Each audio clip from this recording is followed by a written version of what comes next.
ನಿಮ್ಮೆಲ್ಲರಿಗೂ ಕೂಡ ಅಂತಾರಾಷ್ಟ್ರೀಯ ಅರಣ್ಯ ದಿನಾಚರಣೆಯ ಶುಭಾಶಯಗಳು. ಕೇವಲ ಇದನ್ನು ದಿನಾಚರಣೆಯಾಗಿ ಆಚರಣೆ ಮಾಡದೆ ಇದರ ಮಹತ್ವ ಏನು, ಅರಣ್ಯ, ಕಾಡಿದ್ರೆ ನಾಡು ಅನ್ನೋದನ್ನು ನಾವು ಮರಿತಾ ಇದ್ದೀವ.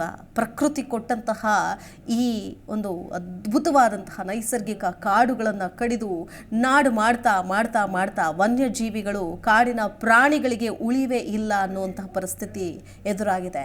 ಅದೇ ಕಾರಣಕ್ಕೆ ಕಾಲಕ್ಕೆ ಆಗಬೇಕಾದಂತಹ ಮಳೆ ಅದು ಒಂದು ಕಡೆ ಬರಗಾಲ ಆಗುತ್ತೆ, ಮತ್ತೊಂದು ಕಡೆ ನೆರೆ ಆಗುತ್ತೆ. ಇಂತಹ ಒಂದು ಪರಿಸ್ಥಿತಿ ಬಂದೊದಗೋದಕ್ಕೆ ಕಾರಣ ಯಾರು? ನಾವೇ, ಮನುಷ್ಯರೇ. ಸಣ್ಣ ನಾವು ಪ್ರತಿ ಬಾರಿ ಅಂದುಕೊಳ್ತೀವಿ ಏನೋ ಜಗತ್ತು ಬದಲಾಗಿಬಿಡಬೇಕು, ಇವ್ರು ಹಂಗೆ ಮಾಡ್ತಾರೆ, ಇವ್ರು ಹಿಂಗೆ ಮಾಡ್ತಾರೆ. ಅಲ್ಲ, ನನ್ನಿಂದನೇ ಮೊದಲು ಯಾಕೆ ಆಗಬಾರ್ದು ಅಂತ ಯೋಚನೆ ಮಾಡೋದಿಲ್ಲ. ಪ್ರತಿಯೊಬ್ಬರೂ ಕೂಡ ಅಂತಹ ಒಂದು ಯೋಚನೆ ಮಾಡಿದ್ರೆ ನಮ್ಮ ಮನೆ ಮುಂದೆ ಒಂದು ಗಿಡ ಇರಲಿ, ಅಥವಾ ಇರುವಂತಹ ಮರಗಳನ್ನು ಕಡಿತಾ ಇದ್ದಾರೆ, ನಿಜಕ್ಕೂ ಇದರ ಅನಿವಾರ್ಯತೆ ಇದೆಯಾ? ಯಾಕೆ ಕಡಿತಾ ಇದ್ದಾರೆ?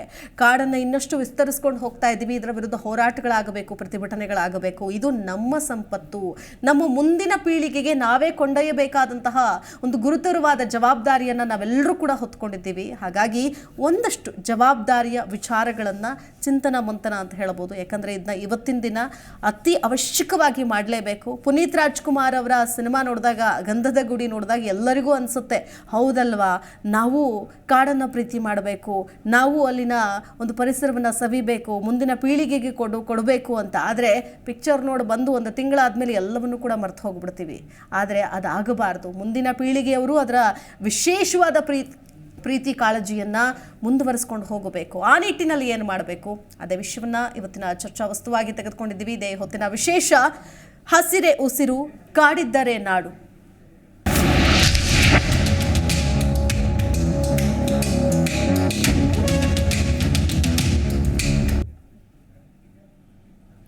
ವೀಕ್ಷಕರೇ, ನಮ್ಮ ಜೊತೆಗೆ ಸದ್ಯಕ್ಕೆ ಈಗ ಕಿರಣ್ ಕುಮಾರ್ ಇದ್ದಾರೆ, ವನ್ಯಜೀವಿ ಸಂರಕ್ಷಕರು. ಅವ್ರನ್ನ ಕಾರ್ಯಕ್ರಮಕ್ಕೆ ಸ್ವಾಗತಿಸ್ತೇನೆ. ನಮಸ್ಕಾರ, ಕಾರ್ಯಕ್ರಮಕ್ಕೆ ಸ್ವಾಗತ.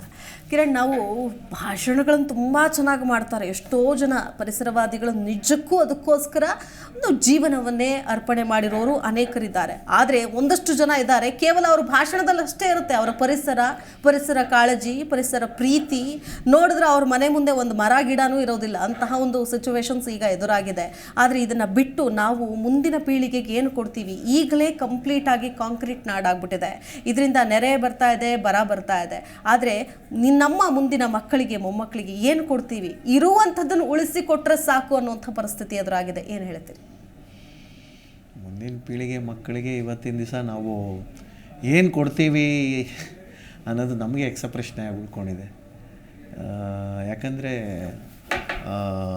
ಈಗಾಗಲೇ ನಮ್ಮ ಪಶ್ಚಿಮ ಘಟ್ಟಗಳಿಗಾಗಿರ್ಬೋದು ನೋಡಿ, ಎಷ್ಟರ ಮಟ್ಟಿಗೆ ಅದು ಹೋರಾಟ ಅಂದರೆ ಸರ್ಕಾರಕ್ಕೆ ಗಮನಕ್ಕೆ ಗೊತ್ತಿರಲ್ಲ ಕಲ್ಲು ಗಣಿಗಾರಿಕೆ ನಡೀತಾ ಇದ್ದಂತೆ, ಸರ್ಕಾರಕ್ಕೆ ಗಮನಕ್ಕೆ ಗೊತ್ತಿರಲ್ಲ ಮರಳು ಗಣಿಗಾರಿಕೆ ನಡೀತಾ ಇರುತ್ತಂತೆ. ಇದನ್ನು ಹತ್ತಿಕ್ಕದಕ್ಕೆ ಜಿಲ್ಲಾಧಿಕಾರಿಗಳು ಹೋಗ್ತಾರಂತೆ, ಪೊಲೀಸರು ಹೋಗ್ತಾರಂತೆ. ಅಂದರೆ ಇವತ್ತಿನ ಅರಣ್ಯ ಪ್ರದೇಶಗಳನ್ನು ಯಾರು ಉಳಿಸ್ಕೋಬೇಕಂದ್ರೆ ಸರ್ಕಾರಕ್ಕೆ ಇದಿಲ್ಲ, ಕಾಳಜಿ ಇಲ್ಲ. ಹೌದು, ಇವತ್ತು ನಾವು ಏನೇ ಒಂದು ಹಸಿರಾಗಲಿ, ಒಂದು ಹಸಿರನ್ನೇ ಉಸಿರು ಇದೊಂದು ಜಸ್ಟ್ ನಾವು ಆ ದಿನಗಳನ್ನು ನೆಪ ಮಾತ್ರಕ್ಕೆ ನಾವು ಇವತ್ತು ಹೇಳ್ಕೊಳ್ತಾ ಬಂದಿದ್ದೀವಿ. ಇವತ್ತು ಎಷ್ಟು ಅರಣ್ಯ ಪ್ರದೇಶಗಳನ್ನು ಒಂದು ಏನು ಹೇಳ್ತೀವಿ ನಾವು, ಟೆಕ್ನಾಲಜಿ ಆಮೇಲೆ ಇನ್ಫ್ರಾಸ್ಟ್ರಕ್ಚರ್ ಹೆಸರಿನಲ್ಲಿ ಇವತ್ತು ದೊಡ್ಡ ದೊಡ್ಡ ಹೈವೇಗಳಾಗಬೇಕು. ಏನು ನಮ್ಮ ಕೇಂದ್ರ ಸರ್ಕಾರದಿಂದ ಹೇಳಿದ್ದು, ನಾವು ತಮಿಳುನಾಡು ಕನ್ಯಾಕುಮಾರಿಯಿಂದ ಕಾಶ್ಮೀರದವರೆಗೂ ಉದ್ದನೆಯ ದೊಡ್ಡ ರಾಷ್ಟ್ರೀಯ ಹೆದ್ದಾರಿ ಮಾಡಿಬಿಡ್ತೀವಿ. ಇವತ್ತು ಕೇರಳ ಸರ್ಕಾರ ಕರ್ನಾಟಕ ರಾಜ್ಯದ ಜೊತೆ ಪ್ರತಿನಿತ್ಯ ಹೋರಾಟ ಮಾಡ್ತಾ ಇದೆ. 24 ಗಂಟೆಗಳ ಕಾಲ ರಸ್ತೆ ಬೇಕು, ಇದು ಬೇಕು. ಈಗ ರೀಸೆಂಟಾಗಿ ಬಂಡೀಪುರ ಉಳಿಸಿ ಅನ್ನೋ ಒಂದು ದೊಡ್ಡ ಅಭಿಯಾನ ನಡೀತು.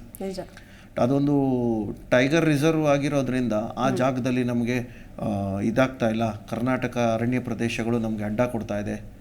ಅಲ್ಲಿಂದ ನಾವು ಸುರಂಗ ಮಾಡಿಬಿಡ್ತೀವಿ.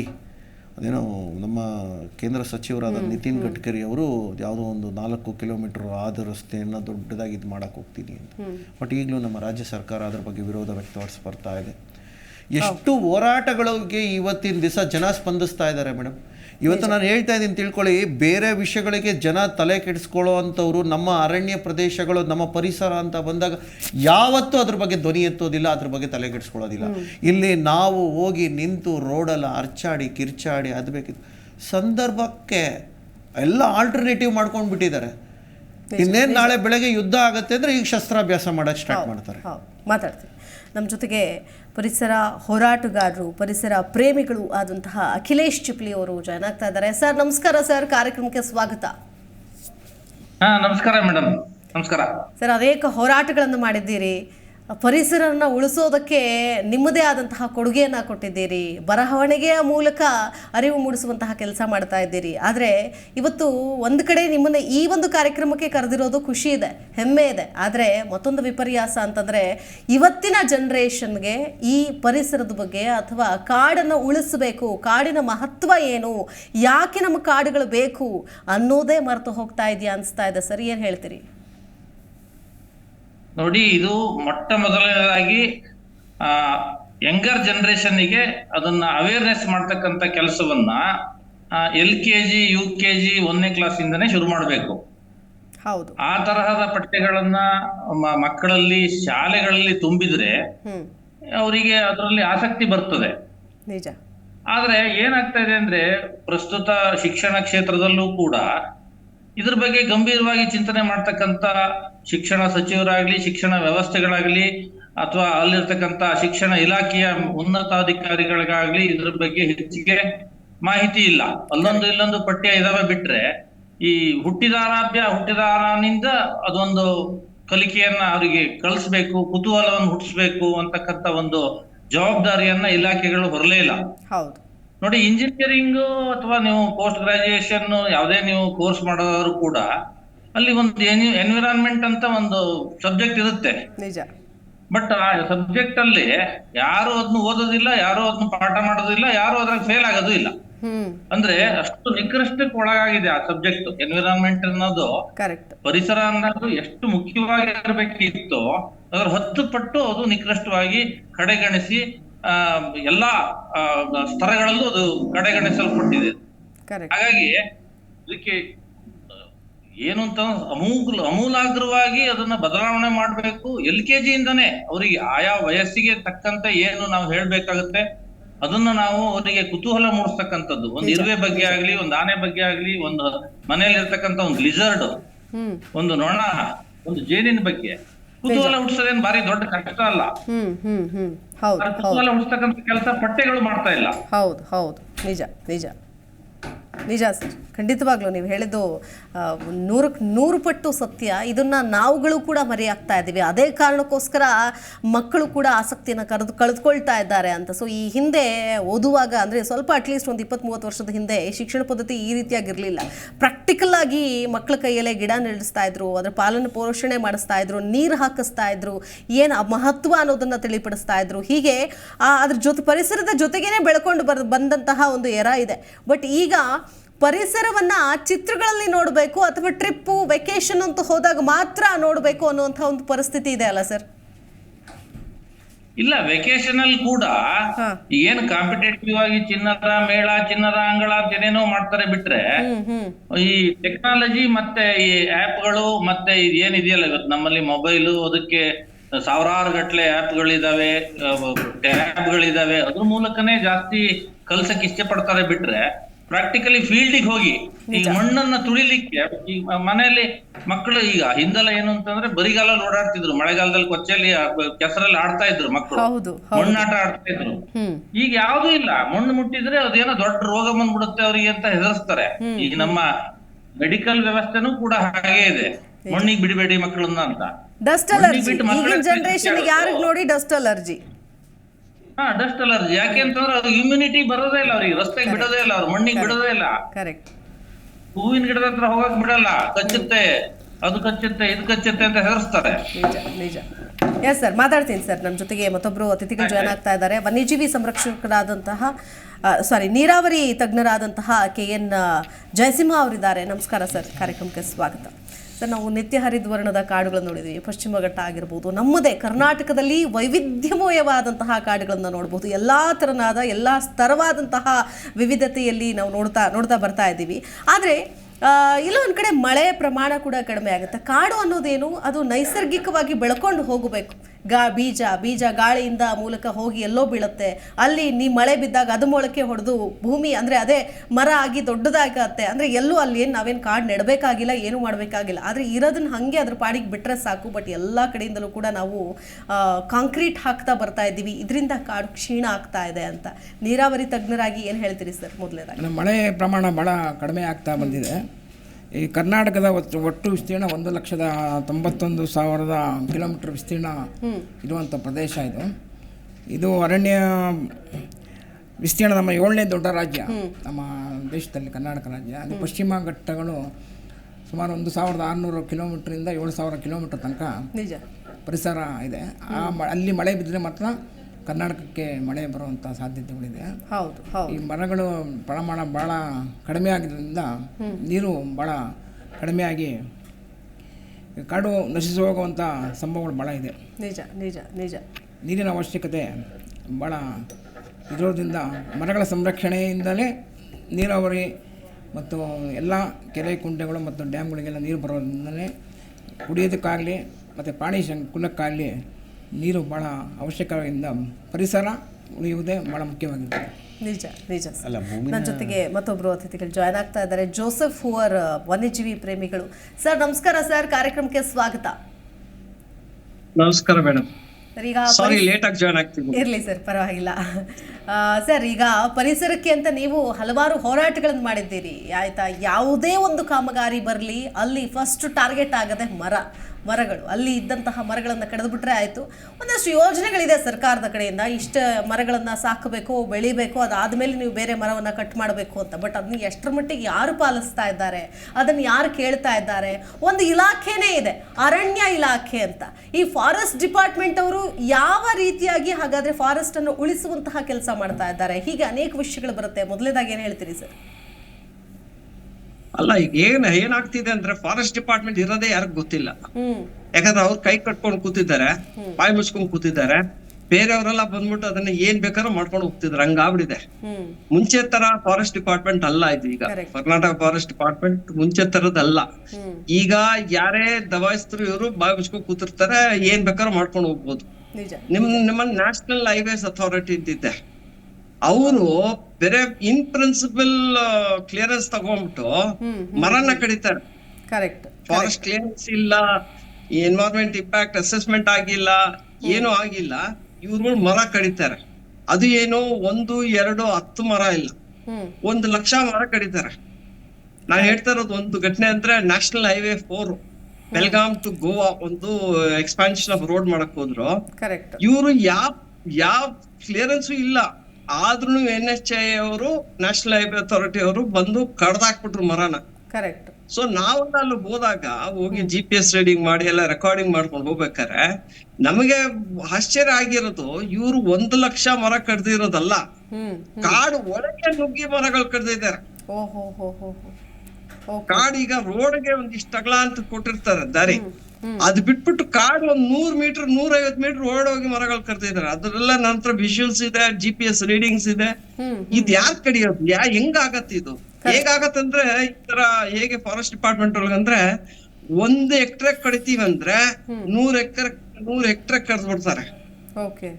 ಸೊ ಇವ್ರು ಏನ್ ಮಾಡ್ತಿದ್ರು ಫಾರೆಸ್ಟ್ ಡಿಪಾರ್ಟ್ಮೆಂಟ್? ಏನು ಮಾಡಕ್ ಆಗ್ತಿರ್ಲಿಲ್ಲ. ನಾವು ಕೋರ್ಟ್ಗೆ ಹೋದ್ವಿ, ಕೋರ್ಟ್ ಹೋಗಿ ತಡೆ ಹಾಕ್ತಿವಿ, 2.5 ವರ್ಷ ಕೇಸ್ ನಡೆಸ್ತೀವಿ. ಒಳ್ಳೆ ಇದುಗಳು ಬಂತು ನಮ್ಗೆ. ಕೊನೆಗೆ ಸುಪ್ರೀಂ ಕೋರ್ಟ್ ಇಂದ ಎಷ್ಟೋ ಖರ್ಚಾಗ್ಬಿಟ್ಟಿದೆ ದುಡ್ಡು, ನಿಲ್ಸ್ ಚೆನ್ನಾಗಿರಲ್ಲ ಬಿಡಕ್ಕೆ ಅಂದ್ಬಿಟ್ಟು ನಾವ್ ಆಮೇಲೆ ಕೇಸ್ ನ ಡಿಸ್ಪೋಸ್ ಆಯ್ತು. ಬಟ್ ನಾವ್ ಹೇಳ್ಬೇಕಂದ್ರೆ ಈ ನ್ಯಾಷನಲ್ ಹೈವೇಸ್ ಅಥಾರಿಟಿಗೆ ಯಾರು ಇಷ್ಟು ಇದು ಕೊಡೋದು? ಏನ್ ಬೇಕಾದ್ರೆ ಮಾಡ್ಬೋದು, ಇನ್ ಪ್ರಿನ್ಸಿಪಲ್ ಕ್ಲಿಯರೆನ್ಸ್ ತಗೊಂಡ್ಬಿಟ್ಟು ನೀವು ಈ ಎನ್ವೈರನ್ಮೆಂಟ್ ಕ್ಲಿಯರೆನ್ಸ್ ಬೇಡ, ಫಾರೆಸ್ಟ್ ಕ್ಲಿಯರೆನ್ಸ್ ಬೇಡ, EIA ಬೇಡ, ಏನ್ ಬೇಕಾದ್ರೆ ಮಾಡ್ತಿದ್ರಿ, ಎಲ್ಲಿ ಉಳಿಯತ್ ನಮ್ ಕಾಡುಗಳು? ಇವತ್ತು ನಾವು ಪರದಾಡ್ತಿದ್ದೀವಿ ನೀರಿಲ್ಲ ಅಂದ್ಬಿಟ್ಟು. ಎಲ್ಲಿಂದ ಬರತ್ತೆ? ಪಶ್ಚಿಮ ಘಟ್ಟ ನಮ್ಮ ನೀರು ವಾಟರ್ ಟವರ್ ಅಂತೀವಿ. ಹೌದು. ನಮಗೆ ಬೆಂಗಳೂರಿಗೆ ವಾಟರ್ ಟ್ಯಾಂಕ್ ಇದ್ದಂಗೆ ಅದು ಇಡೀ ಸೌತ್ ಇಂಡಿಯಾಗೆ ವಾಟರ್ ಟ್ಯಾಂಕ್ ಅದು, ನಿಜ ವಾಟರ್ ಟವರ್. ನಿಜ. ಅದನ್ನೇ ಇಟ್ಕೊಂಡು ಕಡ್ದು ಹಾಳು ಮಾಡ್ಬಿಟ್ಟು ನಮ್ ಡಿಪಾರ್ಟ್ಮೆಂಟ್ ಹೆಂಗಾಗ್ಬಿಟ್ಟಿದೆ ಅಂದ್ರೆ ನಮ್ಮ ಫಾರೆಸ್ಟ್ ಆಫೀಸರ್ಸ್ ಯಾರೋ ಸೀನಿಯರ್ ಮಿನಿಸ್ಟ್ರಿ ಏನೋ ಹೇಳ್ಬಿಡ್ತಾರೆ, ನನಗೆ ಎಲ್ಲಿ ಟ್ರಾನ್ಸ್ಫರ್ ಮಾಡ್ಬಿಡ್ತಾರೆ, ನಾನು ಹೇಳಿದ್ರೆ ನನಗೇನ್ ಪನಿಷ್ಮೆಂಟ್ ಆಗತ್ತೆ ಅಂದ್ಬಿಟ್ಟು ಇವ್ರು ಬಾಯಿ ಮುಚ್ಕೊಂಡು ಕೂತ್ಕೊಂಡಾಗ ಕಾಡು ಎಲ್ಲಿ ಉಳಿಯತ್ತೆ? ಯಾರು ರಕ್ಷಣೆ ಮಾಡ್ತಾರೆ? ಫಾರೆಸ್ಟ್ ಡಿಪಾರ್ಟ್ಮೆಂಟ್ ತಾನೇ ರಕ್ಷಣೆ ಮಾಡ್ಬೇಕು, ನಿಜ. ಅವ್ರು ಮಾಡ್ತಿಲ್ಲ.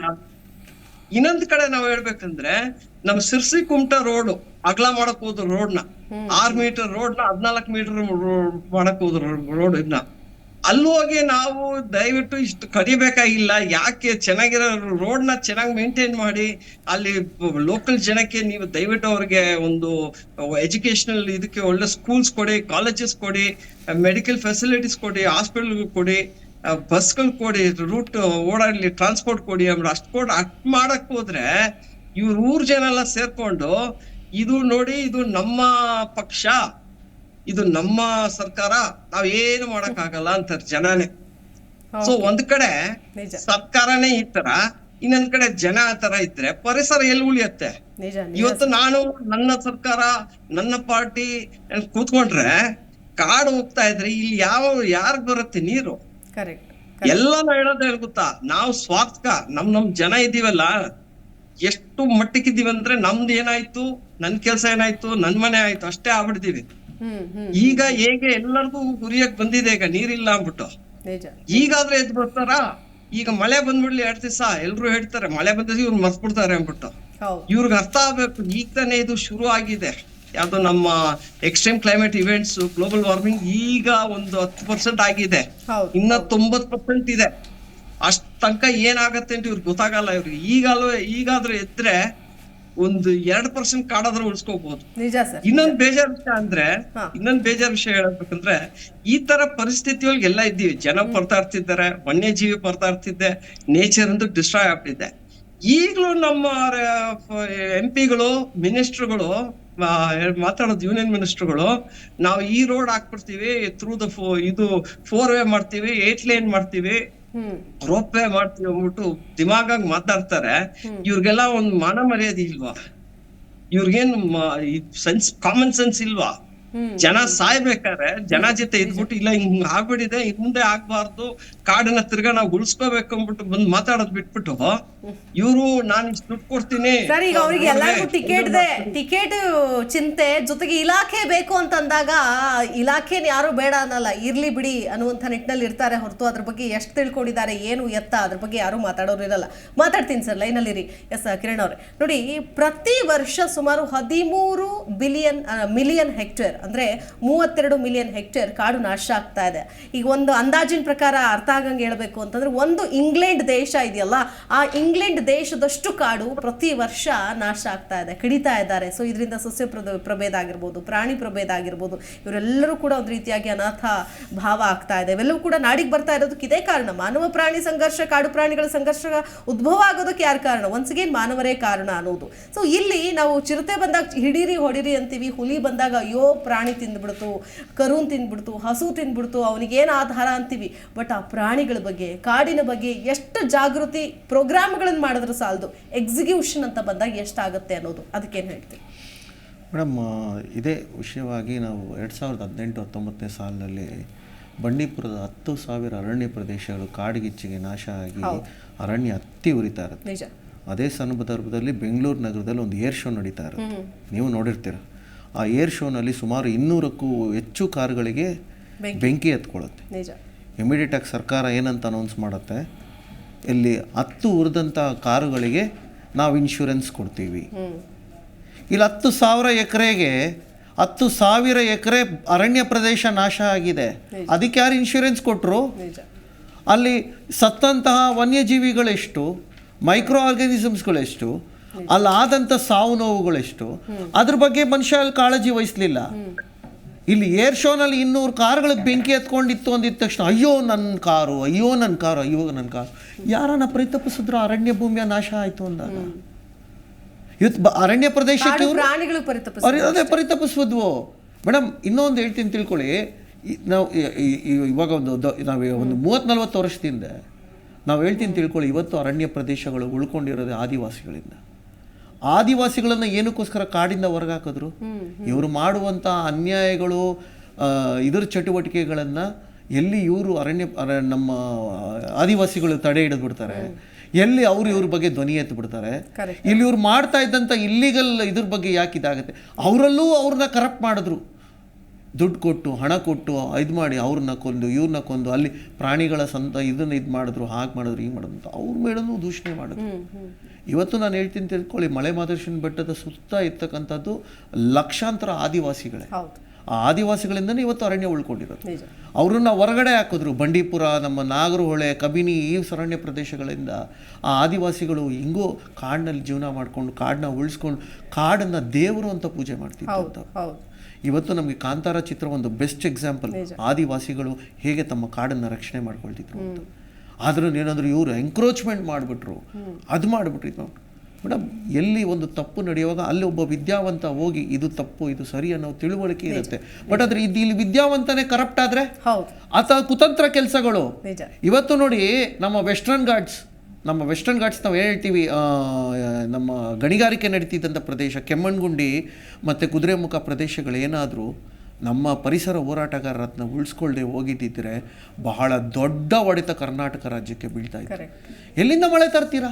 ಈ ಕಡೆ ಇವತ್ತು ನಮ್ಮ ಬೆಂಗಳೂರಿಗೆ ಮಳೆ ಬರಬೇಕಂದ್ರೆ ಬೆಂಗಳೂರಿನ ಇದು ನಮ್ಮ ಕೋಸ್ಟಲ್ ಏರಿಯಾಸ್ ಲೈಕ್ ತಮಿಳ್ನಾಡಿಂದ ನಮಗೆ ಅಲ್ಲಿನ ಹವಾಮಾನ ಇದರಿಂದ ನಮಗೆ ಮಳೆ ಬರುತ್ತೆ. ಇವತ್ತು ಆ ಪ್ರದೇಶಗಳಿಗೆ ನೀರು ಒದಗಿಸೋದಕ್ಕೆ ವೆಸ್ಟರ್ನ್ ಘಾಟ್ಸ್ ಮುಖ್ಯ ಕಾರಣವಾಗುತ್ತೆ. ಅದಾದಮೇಲೆ ನಾರ್ತ್ ಕರ್ನಾಟಕದಲ್ಲಿ ಇವತ್ತೂ ಮೇಡಮ್ ನೀರಿನ ಬವಣೆ ಇದಾಗ್ತಿದೆ. ಇಲ್ಲಿ ಪ್ರತಿಯೊಬ್ಬ ರಾಜಕಾರಣಿನೂ ತನ್ನ ಸಚಿವ ಸ್ಥಾನಕ್ಕೆ ಕಿತ್ತಾಡ್ತಾನೆ ಹೊರತು ಅಲ್ಲಿನ ಜನರಿಗೆ ನೀರು ಒದಗಿಸ್ಬೇಕು, ಅರಣ್ಯ ಪ್ರದೇಶನ ಒದಗಿಸ್ಬೇಕು. ಮಾತೆತ್ತಿದ್ರೆ ನಮ್ಮ ಮಹದಾಯಿ ಯೋಜನೆ ಇದ್ದಂಗೆ ಬಿಟ್ಬಿಟ್ರೆ ಸಾಕು. ಅದನ್ನೇ ನಾವು ಹೇಳ್ತಾ ಇದೀವಿ ಮೇಡಮ್. ಯಾರು ಪರಿಸರದ ಸುದ್ದಿಗೆ ಹೋಗೋದು ಬೇಕಾಗಿಲ್ಲ. ನಾನು ಹೇಳ್ತಾ ಇದ್ದೀನಲ್ಲ, ಕೋವಿಡ್ ಬಂದಾಗ ಯಾವ ಅರಣ್ಯ ಪ್ರದೇಶನೂ ಯಾರು ಉಳಿಸ್ಕೊಳಕ್ ಹೋಗ್ಲಿಲ್ಲ. ನಾನು ನಿಜವಾಗ್ಲೂ ಹೇಳ್ತೀನಿ, ನಮ್ಮ ಓಝೋನ್ ಲೇಯರ್ ಎಷ್ಟೋ % ಸೇವ್ ಆಯ್ತಂತೆ. ನಾನು ನಿಜವಾಗ್ಲೂ ಹೇಳ್ತೀನಿ, ಮನುಷ್ಯ ಬಾಯಿ ಮುಚ್ಕೊಂಡು ಸುಮ್ಮನೆ ಇದ್ಬಿಟ್ರೆ ಅರಣ್ಯ ಅವಶ್ಯಕತೆ ಉಳಿಯುತ್ತೆ. ಡೆಲ್ಲಿಯಲ್ಲಿ ಪೊಲ್ಯೂಷನ್ ಕಡಿಮೆ ಆಗಿತ್ತಲ್ಲ.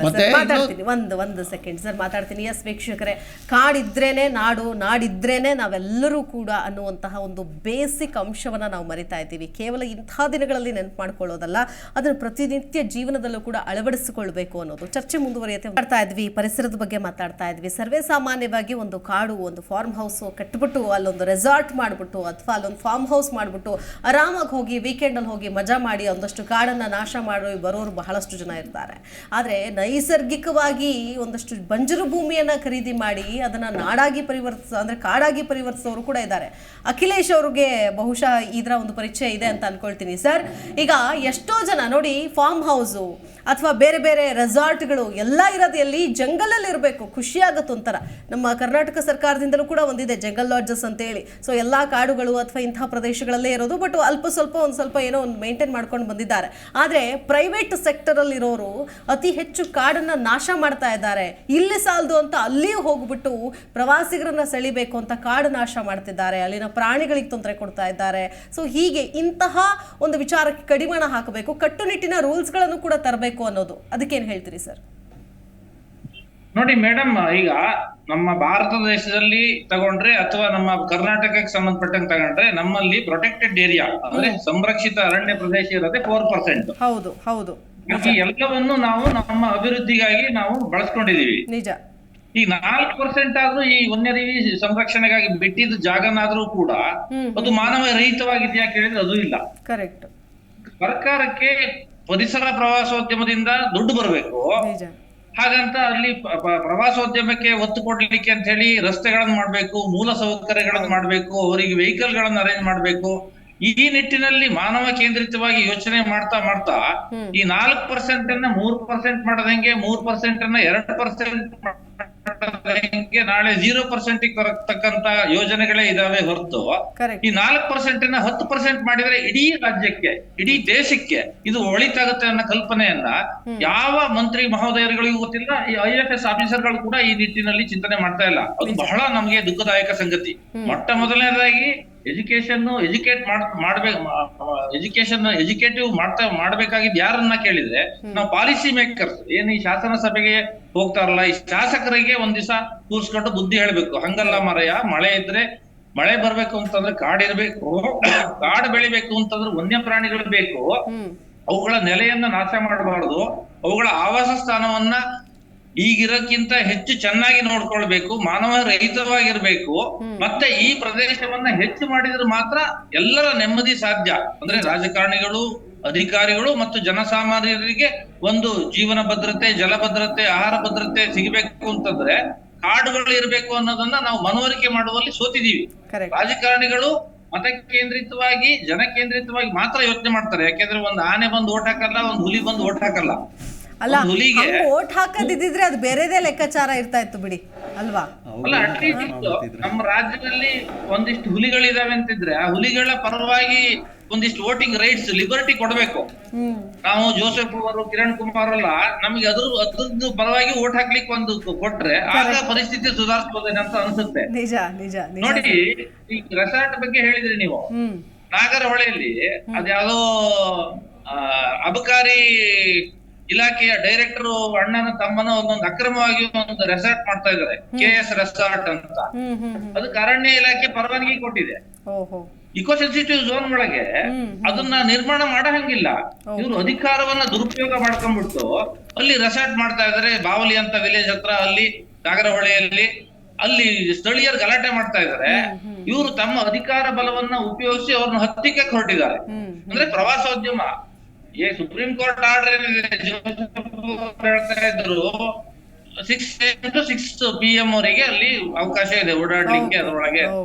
ಇವ್ರು ರಾತ್ರಿ 12 ಗಂಟೆ ಒಳಗೆ ಬಾರ್ ತೆಕ್ಕೊಂಡು ಜನರನ್ನ ಬರ್ಲಿಕ್ಕೆ, ಅಲ್ಲಿ ಗಲಾಟೆ ದಾಂಧಲೆ ಮಾಡ್ಲಿಕ್ಕೆ, ಪ್ಲಾಸ್ಟಿಕ್ ಅನ್ನ, ತ್ಯಾಜ್ಯಗಳನ್ನ ಎಸಿಲಿಕ್ಕೆ ಅವಕಾಶ ಮಾಡ್ಕೊಟ್ರೆ ಆ 4% 2% ಬರಕ್ ಹೆಚ್ಚಿಗೆ ದಿವಸ ಬೇಡ. ಈ ತರಹದ ಧೋರಣೆಯನ್ನ ಸರ್ಕಾರ ಬಿಡ್ಬೇಕು. ಯಾವುದೇ ಪಕ್ಷಗಳ ಅಧಿಕಾರಕ್ಕೆ ಬರ್ಲಿ. ನಾನು ಹೇಳೋದು, ಅರಣ್ಯ ಉಳಿಸ್ತಕ್ಕಂಥದ್ದು, ಈಗಿರುವ ಅರಣ್ಯ ಉಳಿಸೋದನ್ನ ಹೇಗೆ ಉಳಿಸಬೇಕು, ಸ್ಟ್ರಿಕ್ಟ್ ಆಗಿ ನಿಯಮಗಳನ್ನು ಜಾರಿಗೆ ತರಬೇಕು.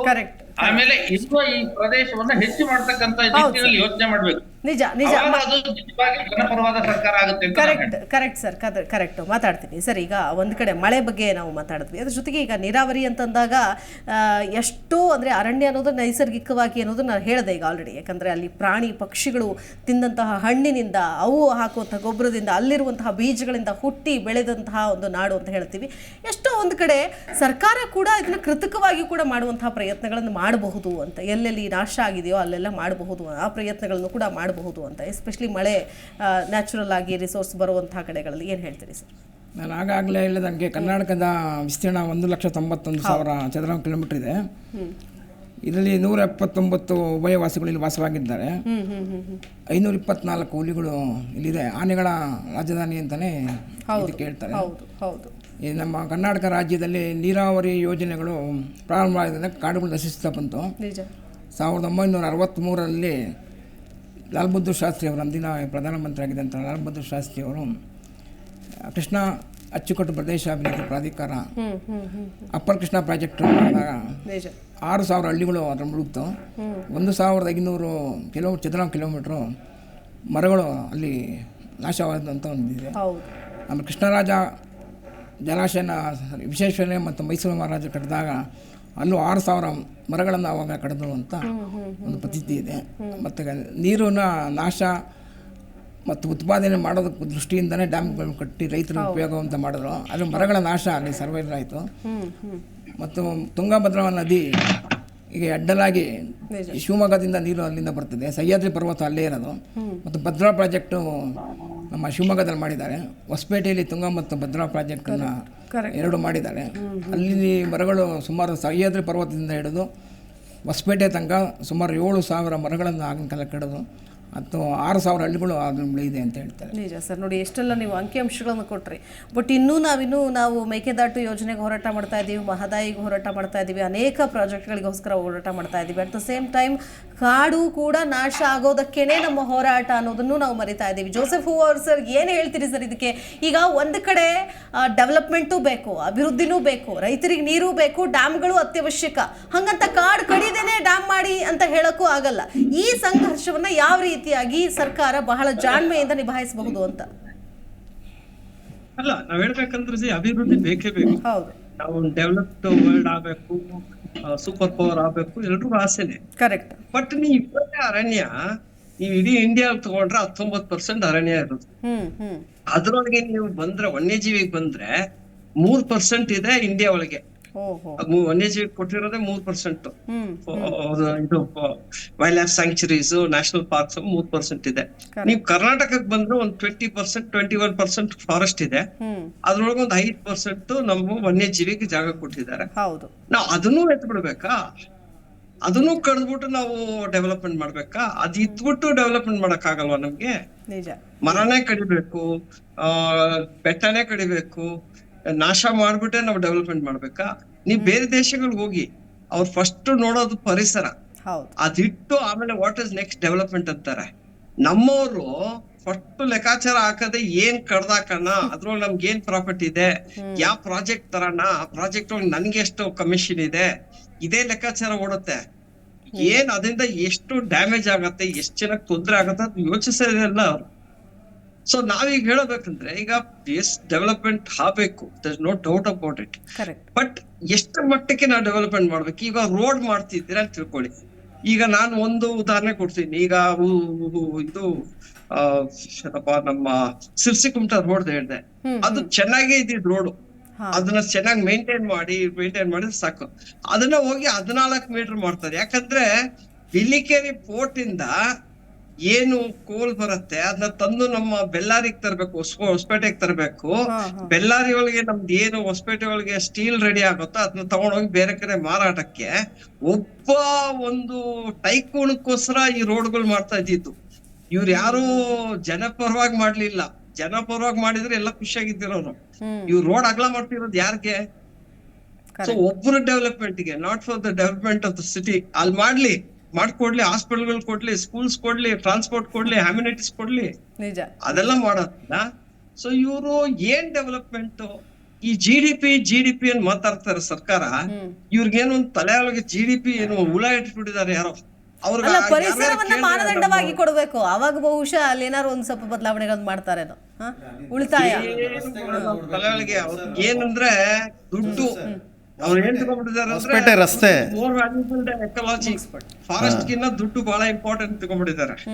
ಸೊ ನಾವ್ ಹೇಳೋದ್ ನೀವು ಹಳೆ ಯಾವ್ದೋ ಇದು ಹೇಳ್ತಿದ್ರಿ, ರಿಸಾರ್ಟ್ ಬಗ್ಗೆ ಕಟ್ತಾರೆ ಜನ ಆಗ್ಬಿಟ್ಟು.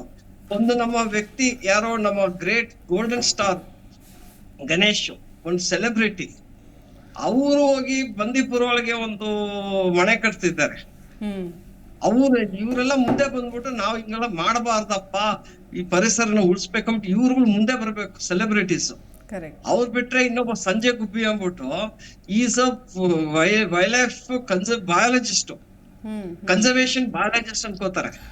ಅವರು ಹೋಗ್ಬಿಟ್ಟು ಕಾಡ್ ಮಧ್ಯ ಮನೆ ಕಟ್ತಾರೆ. ಸೊ ಎಲ್ಲಿ ಯಾರ ಪರಿಹಾರ ತೊಂದ್ರೆ ಆಗ್ತಿರೋದು? ಅಲ್ಲಿ ಆಗ್ತಿರೋದೇ ರೈತರಿಗೆ ತೊಂದ್ರೆ. ರೈತರು ಆಲ್ರೆಡಿ ಪರದಾಡ್ತಿದ್ದಾರೆ. ಅವ್ರಿಗೆ ನೀರಿಲ್ಲ, ಏನಾದ್ರು ಬೆಳೆದ್ರೆ ಆಣೆಕಾಟ, ಇಲ್ದರ ಹಂದಿ ಕಾಟ ಬೇರೆ ತರ ಆಗತ್ತೆ. ಇಲ್ದರ ಜಾಸ್ತಿ ಮಳೆ ಬರುತ್ತೆ, ಎಲ್ಲ ಕೊಚ್ಕೊಂಡು ಹೋಗುತ್ತೆ, ಇಲ್ದರ ಬರುತ್ತೆ. ಆ ಸ್ಥಿತಿ ಒಳಗೆ ಇವ್ರು ಆಲ್ರೆಡಿ ಒದ್ಲಾಡ್ಬೇಕಾರೆ ಇಂತ ಸೆಲೆಬ್ರಿಟಿಗಳು ಹೋಗ್ಬಿಟ್ಟು ಇವ್ರುಗಳು ಅಲ್ಲಿ ಹೋಗಿ ಮಜಾ ಮಾಡಕ್ಕೆ ಇದ್ ಮಾಡ್ಬೇಕಾ? ಈಗ ಎಷ್ಟ್ ಜನ ಹೋಗ್ತಿದಾರೆ ಗೊತ್ತಾ ಬಂದೀಪುರ ನಾಗರಹೊಳೆಗೆ ಮನೆಗಳು ಕಟ್ಟಕ್ಕೆ, ಫಾರ್ಮ್ ಹೌಸ್ ಕಟ್ಟಕ್ಕೆ ಮಾಡ್ಬಿಟ್ಟು. ಇವರೆಲ್ಲ ಸೆಲೆಬ್ರಿಟೀಸ್, ನಾವ್ ಮಾಡಿ ತೋರ್ಸ್ಬೇಕು. ಈಗೆಲ್ಲ ಇದಕ್ಕೆಲ್ಲ ಪರ್ಮಿಷನ್ ಕೊಡೋದು ಯಾರು ಸರ್? ಒನ್ಸ್ ಅಗೇನ್ ಸರ್ಕಾರನೇ ಅಲ್ವಾ, ಇಲಾಖೆ ಅಲ್ವಾ? ಅವರೇ ಪರ್ಮಿಷನ್ ಕೊಡೋದಿಲ್ಲ ಅಂತ ಸ್ಟ್ರಿಕ್ಟ್ ಆಗಿ ಆಕ್ಷನ್ ತಗೊಂಡ್ರೆ ಯಾರು ಬರ್ತಾರೆ ಧೈರ್ಯ ಮಾಡಿ? ಸರ್ ಜೋಸೆಫ್ ಸರ್, ಇಲಾಖೆ ಅವರೇ ಇಲ್ಲ ಅಂತಿದ್ದೀನಲ್ಲ ಮೇಡಮ್ ನಾನು. ಈಗ ಇಲಾಖೆ ಅವ್ರು ಹೆಂಗ ಆಗ್ಬಿಟ್ಟಿದಾರೆ ಅಂದ್ರೆ, ನಾವೇನಾದ್ರು ಮಾತಾಡ್ಬಿಟ್ರೆ ಇಲಾಖೆ ಹಿಂಗ್ ಆಗ್ತಿದೆ ಹಂಗ ಆಗ್ತಿದೆ ಅಂದ್ಬಿಟ್ಟು ನಮ್ಗೆ ಧಮಕಿ ಕೊಡ್ತಾರೆ. ನಿಮ್ಮೇಲೆ ಕೇಸ್ ಹಾಕ್ಬಿಡ್ತೀವಿ, ರಿಜಿಸ್ಟರ್ ಮಾಡ್ತೀವಿ ಅಂದ್ಬಿಟ್ಟು. ದಯವಿಟ್ಟು ಮಾಡಿ. ನಾವಿರೋದು ಪರಿಸರಕ್ಕೆ, ನಾವ್ ಯಾರಿಗೂ ಎದುರ್ಬೇಕಾಗಿಲ್ಲ, ಯಾವ ನಮಗ್ ಏನ್ ಬೇಕಾಗಿಲ್ಲ, ನಮ್ಮಿಂದ ನಾವ್ ಏನ್ ಕೊಡ್ಬೇಕಾಗಿಲ್ಲ, ಇರೋದೇ ಪರಿಸರಕ್ಕೆ. ಇಲ್ಲ ಜೋಸೆಫ್ ಕೊಡಕ್ ಶುರು ಮಾಡಿದ್ದಾರೆ. ಸರ್ ಜೋಸೆಫ್ ಸರ್, ನಿಮ್ಗೆ ಗೊತ್ತಿದೆ ಅಲ್ಲ ಇವತ್ತು ನಮ್ ಚಿಕ್ಕಬಳ್ಳಾಪುರ ಪರಿಸ್ಥಿತಿ ಹೆಂಗಿದೆ ಅಂತ. ಕೆಲಸ ಮಾಡಿದ್ರೆ ಪರಿಸರ ಉಳಿಸ್ಬೋದು. ಸರ್ ಜೋಸೆಫ್ ಸರ್, ನಮ್ಮ ಚಿಕ್ಕಬಳ್ಳಾಪುರ ಪರಿಸ್ಥಿತಿ ನೀವು ನೋಡಿದ್ರಲ್ಲ ನೋಡಿ. ಇವತ್ತು ನಂದಿ ಬೆಟ್ಟದ ತಪ್ಪಲ್ನಲ್ಲಿ ಈ ಬಫರ್ ಝೋನ್ ಅಂತ ಬಿಟ್ಟಂಥ ಜಾಗಗಳನ್ನು ಇವತ್ತು ಕಮರ್ಷಿಯಲೈಸ್ ಮಾಡಿ, ಯಾರೋ ಒಬ್ಬ ಸ್ವಾಮೀಜಿ ಅವನಿಗೆ ಆ ಜಾಗನ ಅದು ಇದು ಬಫರ್ ಝೋನ್ ಆಗಿರ್ತಕ್ಕಂಥ ಜಾಗ. ಇವತ್ತು ನಾವು ಹೇಳ್ತೀವಿ 5 ನದಿಗಳ ಉಗಮ ಸ್ಥಾನ ಅಂತ. ನಾನು ಪ್ರತಿ ಸರಿನೂ ಬಂದಾಗ ನಾನು ಅದ್ರ ಬಗ್ಗೆ ಜಾಸ್ತಿ ಹೇಳ್ತೀನಿ. ಇವತ್ತು ಯಾರೋ ಒಬ್ಬ ಸ್ವಾಮೀಜಿಗೆ ಕರ್ಕೊಂಬಂದು ಅಲ್ಲೊಂದು ಮಂದಿರ ಕಟ್ಟೋದಕ್ಕೆ ಪರ್ಮಿಷನ್ ಕೊಟ್ಬಿಟ್ರು. ಏನು ಭಕ್ತಾದಿಗಳನ್ನೆಲ್ಲ ಕರ್ಕೊಂಬಂದು ದೇವರಿಗೆ ಲೇಸರ್ ಲೈಟ್ ಹಾಕಿ ಶಿವರಾತ್ರಿ ಮಾಡಿಬಿಟ್ರೆ ನಮ್ಮ ಅರಣ್ಯ ಉದ್ಧಾರ ಆಗ್ಬಿಡುತ್ತೆ, ನೀರು ಬಂದ್ಬಿಡುತ್ತೆ, ಆಕಾಶದಿಂದ ಮಳೆ ಇಳಿದ್ಬಿಡುತ್ತೆ. ಆ ರೇಡಿಯೇಷನ್ಸಿಂದ ಇವತ್ತು ಅಲ್ಲಿ ಬೆಟ್ಟಕ್ಕೆ ಎಷ್ಟು ಎಫೆಕ್ಟ್ ಆಯಿತು? ಕರೆಕ್ಟ್ ಹೇಳಿ ಸರ್. ಚಿಕ್ಕಬಳ್ಳಾಪುರದ್ದು ಇವತ್ತು ನಮ್ದು ಎಷ್ಟು ತೊಂದರೆ ಆಗಿದೆ ಸರ್. ಅಲ್ಲಿ ಇವತ್ತು ಜಾಗಗಳನ್ನು ಕಮರ್ಷಿಯಲೈಸ್ ಆಗಿದೆ. ಹೌದು, ಎಲ್ಲ ಕಡೆನೂ ಇದೆ ಪ್ರಾಬ್ಲಮ್. ಈಗ ಇವ್ರು ಹೇಳ್ತಾರಲ್ಲ, ನಮ್ ಸಾಧುಗುರು ಕೊಟ್ರು ಜಾಗ, ನಮ್ಮ ಸರ್ಕಾರ ಅವ್ರಿಗೆ 100 ಕೋಟಿ ಬೇರೆ ಕೊಟ್ರು. ದಯವಿಟ್ಟು ಬನ್ನಿ ಒಂದು ಸೆಂಟರ್ ಓಪನ್ ಮಾಡಿ ಮಜಾ ಮಾಡಕ್ಕೆ ಅಂದ್ಬಿಟ್ಟು. ದೇವರು ಇರೋದ್ ಎಲ್ಲ ಕಡೆನೂ ದೇವರಿದ್ದಾರೆ. ಬೇರೆ ಒಂದ್ ಶಿಲೆ ಕಟ್ಬಿಟ್ಟು ದೇವರಿಲ್ಲ, ದೇವರು ಎಲ್ರೂ ಹೃದಯಗಳಿಗಿದ್ದಾರೆ. ನಾವ್ ಅದನ್ನ ಆ ತರ ನೋಡ್ಕೋಬೇಕು. ಯಾರೋ ಒಬ್ಬರಿಗೆ ಹೋಗಿ ಇದ್ ಮಾಡಕ್ ಅವ್ರ ಪ್ರಾಬ್ಲಮ್ ಇತ್ತು, ಕೊಯಂಬತ್ತೂರಿಂದ ಓಡಿಸ್ತಿದ್ದಾರೆ. ಮತ್ತೆ ಮಾತಾಡ್ತೀನಿ ನಾನು ನಿಮ್ ಜೊತೆಗೆ. ಓಕೆ ಕಿರಣ್. ಅದೇ ನೋಡಿ ಮೇಡಮ್, ಇವಾಗ ಆಯಪ್ಪ ಸೇವ್ ಸಾಯಿಲ್ ಅಂತ ಹೇಳ್ಬಿಟ್ಟು ಇಡೀ ವಿಶ್ವದಾದ್ಯಂತ ತಿರುಗುದನಲ್ಲ. ಇವತ್ತು ಬೆಂಗಳೂರಿನಲ್ಲಿ ನೀರಿನ ಪರಿಸ್ಥಿತಿಗೆ ಅವ್ರ ಹೋರಾಟ ಏನು? ಯಾವ ಜನ ಸಪೋರ್ಟ್ ಮಾಡಿದ್ರಿ ಸೇವ್ ಸಾಯಿಲ್ ಅಂತ ಹೇಳ್ಬಿಟ್ಟು? ಏನು ಅವ್ರ ಬೈಕಲ್ಲಿ ಸುತ್ತಿತ್ತು, ದೇಶಗಳ ಬಗ್ಗೆ ಸುತ್ತಿದ್ದು, ಮಣ್ಣಿನ ಬಗ್ಗೆ ಮಾತಾಡ್ತಿದ್ರಲ್ಲ ಯಪ್ಪ. ಇವತ್ತು ನಮ್ಮ ನೀರಿನ ಹಾಹಾಕಾರನ ಈ ಆಶ್ರಮದವ್ರು ಬಂದು ತೀರಿಸ್ತಾ ಇದ್ದಾರ. ಕೋಟಿಗಟ್ಟಲೆ ತನ್ನ ಆಶ್ರಮದಲ್ಲಿ ಇವತ್ತು ಬರೋ ಜನಗಳಿಂದ ದೇಣಿಗೆ ವಸೂಲಿ ಮಾಡ್ದ. ಸೇವಿಂಗ್ ಕಾವೇರಿ ಅಂದ್ಬಿಟ್ಟು ಕಾಲಿಂಗ್ ಕಾವೇರಿ ಅಂತ ಹೆಸರು ಹೇಳ್ಕೊಂಡು ಇಡೀ ದೇಶಾದ್ಯಂತ ಸುತ್ತ ಪರ್ಟಿಕ್ಯುಲರ್ ಅನ್ನೋದಕ್ಕಿಂತಲೂ ಕೂಡ ಪ್ರತಿಯೊಂದು ವಿಷಯವನ್ನು ಕೂಡ ನಾವು ಸರ್ಕಾರದ ಮಟ್ಟದಲ್ಲೂ ಕೂಡ ನಾವು ಮಾತನಾಡಬೇಕಾಗುತ್ತೆ ಕಿರಣ್ ಅವರೇ. ಸೊ ಹೇಗೆ ಹಾಗಾದ್ರೆ ಜನ ಅಂತವ್ರು ನಂಬ್ತಾರಲ್ಲ ಮೇಡಮ್, ನಮ್ ಜನ ಅಂತವ್ರು ನೋಡಿ, ಅದು ನಂಬಿಕೆ ಅನ್ನೋದು ಅವ್ರವ್ರು ಇದಕ್ ಬಿಟ್ಟಿದ್ದು. ಸೊ ನಾವು ಹೇಳಕ್ಕಾಗಲ್ಲ, ನೀವು ನಂಬದೇ ಇದ್ರೆ ಅದು ಈ ನಂಬಿಕೆಗಳ ಬಗ್ಗೆ ಕುತ್ಕೊಂಡು ಮಾತಾಡೋದು ಕಿರಣ್ ಇಲ್ಲಿ ವೈಯಕ್ತಿಕವಾಗಿ ಯಾರನ್ನೇ ಟಾರ್ಗೆಟ್ ಮಾಡೋದಕ್ಕೆ ನಾನು ಇಲ್ಲಿ ಬಂದು ಲೇಟರ್. ಓಕೆನಾ ಸರ್? ಹೇಳಿ ಸರ್, ಮಳೆ ಬಗ್ಗೆ ನೀವು ಹೇಳ್ತಾ ಇದ್ರಿ ಸರ್. ಈಗ ಸರ್ವೇ ಸಾಮಾನ್ಯವಾಗಿ ಬಹಳಷ್ಟು ಮಳೆ ಕಡಿಮೆನೇ ಆಗಿಬಿಟ್ಟಿದೆ ಅನ್ನೋದಕ್ಕೆ ಒಂದು ಪರ್ಟಿಕ್ಯುಲರ್ ಕಾರಣಗಳು ಅಂತ ನೋಡೋದಾದ್ರೆ ಏನ್ ಹೇಳ್ತೀರಿ ಸರ್? ಅಂದ್ರೆ ಇಲ್ಲಿ ಪೊಲ್ಯೂಷನ್ ಆಗಿರ್ಬೋದು ಅಥವಾ ಕಾಡನ್ನು ನಾಶ ಮಾಡ್ತಾ ಇರೋದಾಗಿರ್ಬೋದು. ಸೊ ಇದೇ ಕಾರಣಗಳು ಅಂತ ಹೇಳ್ತೀರಾ, ಹೇಗೆ? ಮಳೆ ಕಡಿಮೆ ಆಗಿರೋದಕ್ಕೆ ಕಾಡಿನ ನಾಶವೇ ಬಹಳ ಮುಖ್ಯವಾಗಿದ್ದು. ಬಂಡೀಪುರ ಮತ್ತು ನಾಗರಹೊಳೆ ಮತ್ತು ಬೆಂಗಳೂರಿನಲ್ಲಿರುವಂಥ ಇದಿದೆಯಲ್ಲ ಮೇಡಮ್, ಮೆಟ್ರೋ ಇಲ್ಲ ಬಂಡೀಪುರ ಮತ್ತು ನಾಗರಹೊಳೆ ರಾಷ್ಟ್ರೀಯ ಉದ್ಯಾನಗಳು, ಬನ್ನೇರುಘಟ್ಟ ಇವು ರಾಷ್ಟ್ರೀಯ ಉದ್ಯಾನಗಳನ್ನು ಘೋಷಣೆ ಮಾಡಿದ್ದಾರೆ. 1993 ಯುನೆಸ್ಕೋದವರು ಇಲ್ಲಿ ಒಂದು ಘೋಷಣೆ ಮಾಡಿದ್ದಾರೆ, ಯಾವುದೇ ಮರಗಳನ್ನು ಕಡಿಬಾರ್ದು ಅನ್ನೋ ಇದನ್ನು ಮಾಡಿದ್ದಾರೆ. ಪರಿಸರ ಭಾಳ ಚೆನ್ನಾಗಿ ಬೆಳಿಬೇಕು, ಕಾಡು ಪ್ರಾಣಿಗಳು ಉಳಿಬೇಕು ಅಂತ. ಕಾಡು ಪ್ರಾಣಿಗಳು ಉಳಿದ್ರೆ ಮಾತ್ರ ಮನುಷ್ಯ ಉಳಿಯೋದಕ್ಕೆ ಸಾಧ್ಯ. ಸುಸ್ಥಿತಿಯಲ್ಲಿ ಇದೆ ಅಂತ ಅರ್ಥ. ಕಾಡು ಪ್ರಾಣಿಗಳು ಯಾವುದು ನಾಡಿಗೆ ಬರಲಿಲ್ಲ ಅಂದ್ರೆ. ಹೌದೌದು, ಕಾಡು ಚೆನ್ನಾಗಿ ಉಳಿಬೇಕು. 70% ಕಾಡು, 30% ಜನ ಇದ್ರೂ ಬಹಳ ಒಳ್ಳೇದು. ಇಲ್ಲಿ 30% ಕಾಡಿದೆ, 70% ಜನ ವಾಸವಾಗಿದ್ದಾರೆ. ಕರ್ನಾಟಕ ಸ್ಟೇಟ್ ಬಡ್ಜೆಟ್ 3,78,000 ಕೋಟಿ ಇದೆ. ಇಲ್ಲಿ ಕರ್ನಾಟಕ ರಾಜ್ಯ ಅರಣ್ಯ ಇಲಾಖೆಗೆ 16 ಲಕ್ಷ ಕೋಟಿ ಹಣವನ್ನು ವ್ಯವಸ್ಥೆ ಇದ್ದಾರೆ ಸರ್ಕಾರದವರು. ಆದರೆ ಈ ಸರ್ಕಾರದ IFS ಅಧಿಕಾರಿಗಳೆಲ್ಲ ಭಾಳಷ್ಟು ಜನ ಉತ್ತರ ಭಾರತದಿಂದ ಬಂದಿರೋವಂಥವ್ರೆ, ದೆಹಲಿ, ಪಂಜಾಬ್, ಉತ್ತರ ಪ್ರದೇಶದವ್ರೆ ಆಗಿರೋದ್ರಿಂದ ಕರ್ನಾಟಕದ ಬಗ್ಗೆ ಅವರಿಗೆ ಸಂಪೂರ್ಣ ಮಾಹಿತಿ ಇರೋದಿಲ್ಲ. ಮತ್ತು ಆಗಾಗ ಅವರು ಟ್ರಾನ್ಸ್ಫರ್ ಆಗ್ತಿರೋದ್ರಿಂದ ಅವರಿಗೆ ಪರಿಸರದ ಬಗ್ಗೆ ಭಾಳ ಕಾಳಜಿ ಇರೋದಿಲ್ಲ. ಮತ್ತು ಜೋಸೆಫ್ ಹೂವರ್ ಹೇಳ್ದಂಗೆ ಆದಿವಾಸಿಗಳಿಂದಲೇ ಕಾಡು ಉಳಿಯೋದಕ್ಕೆ ಸಾಧ್ಯವಾಗಿದೆ. ಮತ್ತು ಆಧುನಿಕ ಪ್ರತಿಯೊಂದು ಕಡೆಯಿಂದಲೂ ಕೂಡ ಒಕ್ಕಲೆಬ್ಬಿಸ್ಬಿಟ್ಟಿದ್ದಾರೆ ಆಲ್ರೆಡಿ ನೋಡೋದಾದ್ರೆ. ಅಖಿಲೇಶ್ ಸರ್, ಮಾನವ ಪ್ರಾಣಿಗಳ ಸಂಘರ್ಷ ಇವತ್ತು ನೆನ್ನೆದಲ್ಲ, ಯಾಕಂತಂದ್ರೆ ಬಹಳ ವರ್ಷಗಳಿಂದಲೂ ಕೂಡ ಇದೆ. ಈ ಹಿಂದೆ ಆದಿವಾಸಿಗಳ ಮೇಲೂ ಕೂಡ ಇತ್ತು. ಬಟ್ ಕಾಡಿನಲ್ಲಿರುವಂತಹ ಪ್ರಾಣಿಗಳಿದ್ರೂ ಕೂಡ ಅದೇ ಕಾಡಿನಲ್ಲಿ ಜೀವನ ಮಾಡುವಂತಹ ಅದೆಷ್ಟೋ ಆದಿವಾಸಿಗಳು ನಮ್ಮಲ್ಲಿದ್ದರು. ಆದರೆ ಈಗ ನಾಡಿಗೆ ಬಂದ ತಕ್ಷಣ ಎಷ್ಟರ ಮಟ್ಟಿಗೆ ವಿಚಲಿತರಾಗ್ತಾರೆ. ಆ ಪ್ರಾಣಿಯನ್ನು ಕೊಂದೇ ತೀರಬೇಕು ಅನ್ನುವಂತಹ ದ್ವೇಷ ಆಗಿರ್ಬೋದು ಅಥವಾ ಕೊಡುವಂತಹ ಪ್ರಚೋದನೆಗಳಾಗಿರಬಹುದು. ಸೊ ಇದು ಹೆಚ್ಚಾಗ್ತಾ ಇದೆ, ದಿನದಿಂದ ದಿನಕ್ಕೆ ಹೆಚ್ಚಾಗ್ತಾ ಇದೆ. ನೋಡಿ, ಆನೆಗಳು ಬರೋ ಸಂಖ್ಯೆ ಜಾಸ್ತಿ ಆಗ್ತಾ ಇದೆ, ಚಿರತೆಗಳು ಬರೋ ಸಂಖ್ಯೆ ಜಾಸ್ತಿ ಆಗ್ತಾ ಇದೆ. ಬಟ್ ಆದರೆ ಇಲ್ಲಿ ನಾವು ಪ್ರಾಣಿಗಳಿಗೂ ಕೂಡ ಅಷ್ಟೇ ಆದ್ಯತೆಯನ್ನು ಕೊಟ್ಟು, ಯಾಕೆ, ಕಾರಣ ಏನು?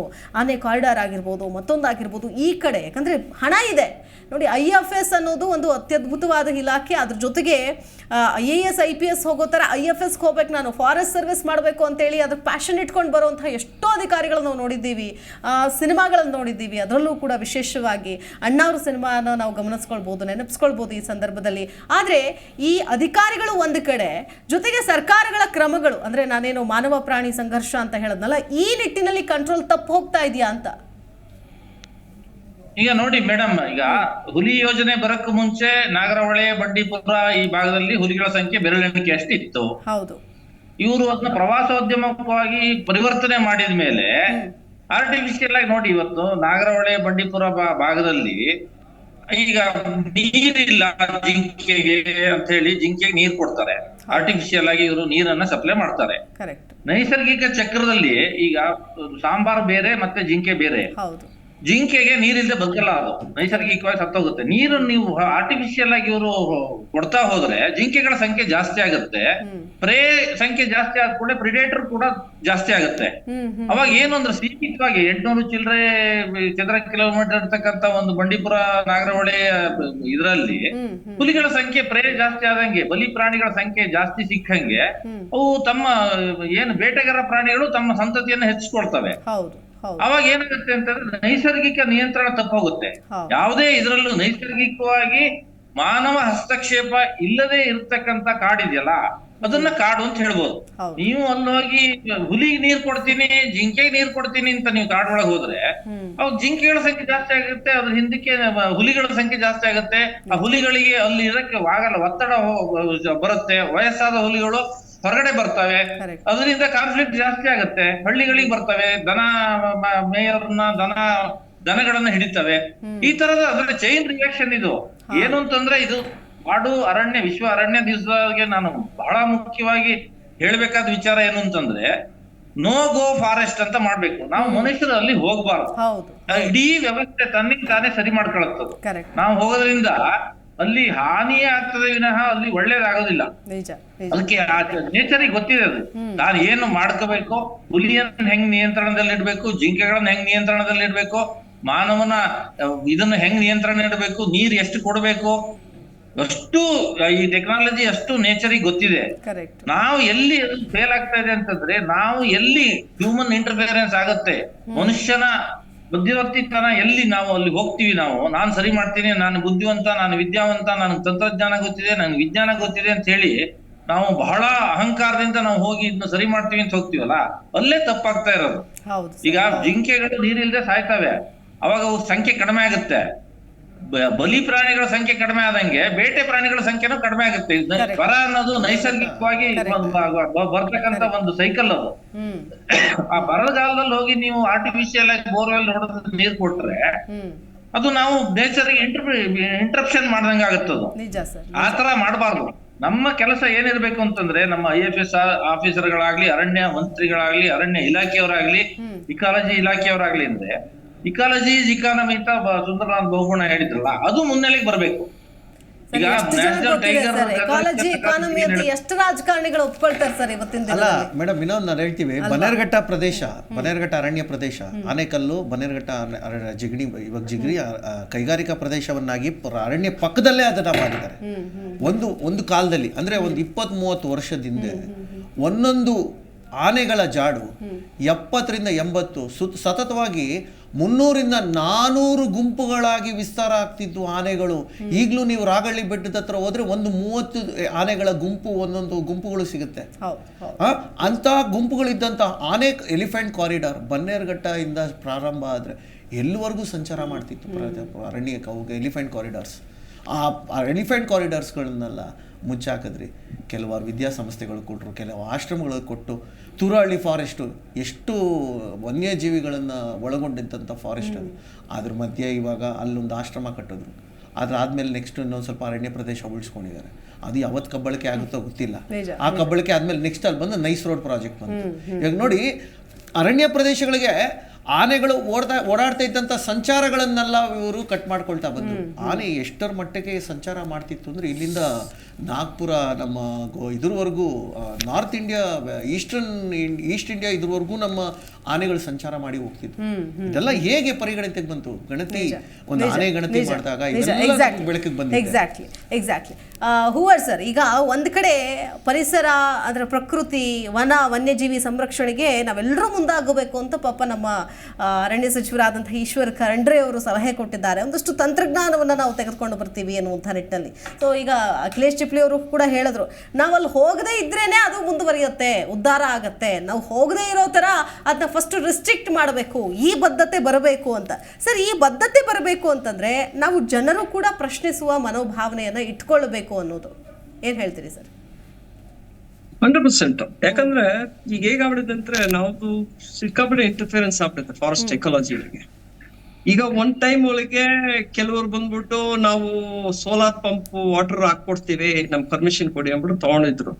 ಬಟ್ 2 ವರ್ಷದಿಂದ ನಮ್ ಫಾರೆಸ್ಟ್ ಡಿಪಾರ್ಟ್ಮೆಂಟ್ ಅವ್ರು ಬೇಡ, ಇದು ನ್ಯಾಚುರಲ್ ಆಗೇ ಆಗ್ಲಿ, ಎವಲ್ಯೂಷನ್ ಇದು, ಪ್ರಾಣಿಗಳ ಬರ ಬಂದ್ರೆ ಸಾಯತ್ತೆ, ಏನ್ ಮಾಡಕ್ಕಾಗಲ್ಲ, it has to be natural cycle. ಮುಂಚೆನೇ ಹಂಗೆ ಆಗ್ತಾ ಇತ್ತು, ಅದೇ ತರ ಮಾಡೋಣ ಅಂದ್ಬಿಟ್ಟು ಅವರು ಒಂದು ಡಿಸಿಷನ್ ತಗೊಂಡು ಅದನ್ನ ನಿಲ್ಸಿದ್ರು. That was a very good decision ಅಂದ್ಬಿಟ್ಟು ನನಗೂ ಅನಿಸ್ತು.